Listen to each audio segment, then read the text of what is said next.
أعوذ بالله من الشيطان الرجيم بسم الله الرحمن الرحيم الرحمن علم القرآن خلق الإنسان علمه البيان الشمس والقمر بحسبان والنجم والشجر يسجدان والسماء رفعها ووضع الميزان ألا تطغوا في الميزان وأقيموا الوزن بالقسط ولا تخسروا الميزان والأرض وضعها للأنام فيها فاكهة والنخل ذات الأكمام.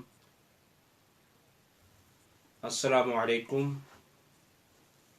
جیسا کہ ہمارا سلسلہ گفتگو تفسیر سورۃ الرحمن فی شہر رمضان کے عنوان کے تحت ہم سورہ رحمان کی تفسیر کر رہے ہیں، اور سلسلہ گفتگو ہمارا کل یہاں تک پہنچ چکا تھا کہ بیان کیا گیا والسماء رفعها ووضع الميزان کہ آسمان کو اللہ نے بلند کیا ہے. تو بلند کا مطلب یہ ہے کہ یعنی ایسا نہیں کہ پہلے نیچے پڑا ہوا تھا اور پھر اس کو وضع کر کے بلند کر کے اوپر لے گئے، رفع کر دیا، بلکہ اس کو خلق ہی وہاں کیا ہے کہ جو بلندی ہے. ووضع المیزان اور میزان کو نصب کیا. میزان سے مراد کیا ہے؟ کل آپ کی خدمت میں گفتگو کو اس انداز سے پیش کیا گیا تھا کہ میزان سے مختلف چیزیں مراد لی جا سکتی ہیں. گو کہ اگر اس کا کلی معنی لیا جائے تو میزان وہ چیز کہ جس کے ذریعے سے کسی چیز کو تولا جائے، یہ میزان کا ظاہری طور پر معنی بنتا ہے. لیکن آپ جانتے ہیں کہ ہر شے کو تولا جاتا ہے اس کے اپنے حساب سے. جیسی چیز ہوتی ہے، یا یوں کہیے جیسی جنس ہوتی ہے، ویسا ترازو ہوتا ہے، ویسی میزان ہوتی ہے. تو اب یہ ہے کہ ہر چیز کی میزان الگ ہے. جیسا کہ آپ سے مخاطب ہوں، گفتگو کر رہا ہوں، تو گفتگو کی بھی ایک میزان ہے. وہ کیا ہے؟ وہ ہے سب سے پہلے ادب، تفکر، الفاظ کا چناؤ، فصاحت و بلاغت. یہ ساری کی ساری میزان ہیں گفتگو کے لیے.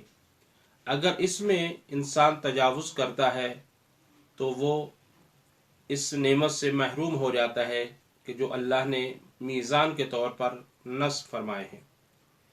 لہذا کل تک ہم یہ بات عرض کر چکے تھے کہ ہر چیز کا اپنا ایک حساب و کتاب ہے اور اس کی اپنی ہی میزان ہے. دکان والے کے سامنے اس کا تولنا اس کے حساب سے میزان ہے، اور کوئی کسی شعبے میں ہے، کسی بھی فیلڈ میں ہے، اس کی اپنی میزان ہے. مثلا اگر سیاستدان ہے تو اس کی میزان سیاست کے حساب سے ہونی چاہیے، اور اگر اسی طرح سے کوئی پیشہ وکالت سے تعلق رکھتا ہے تو اس کے اپنے حساب سے. اسی طرح سے ہر ایک چیز کو ہی مد نظر رکھا جائے تو روشن ہے.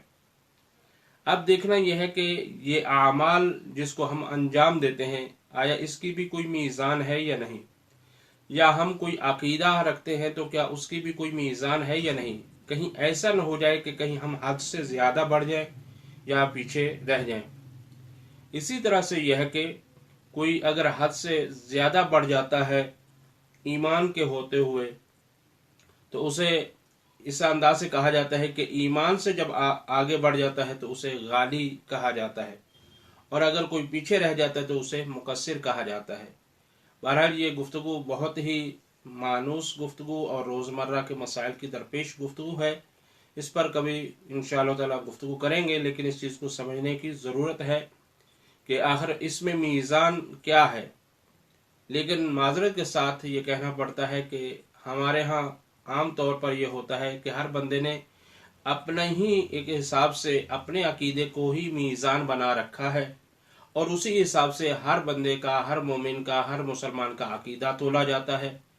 اگر کوئی اس عقیدے سے تھوڑا سا آگے نظر آتا ہے تو ہم اسے غالی کہہ دیتے ہیں،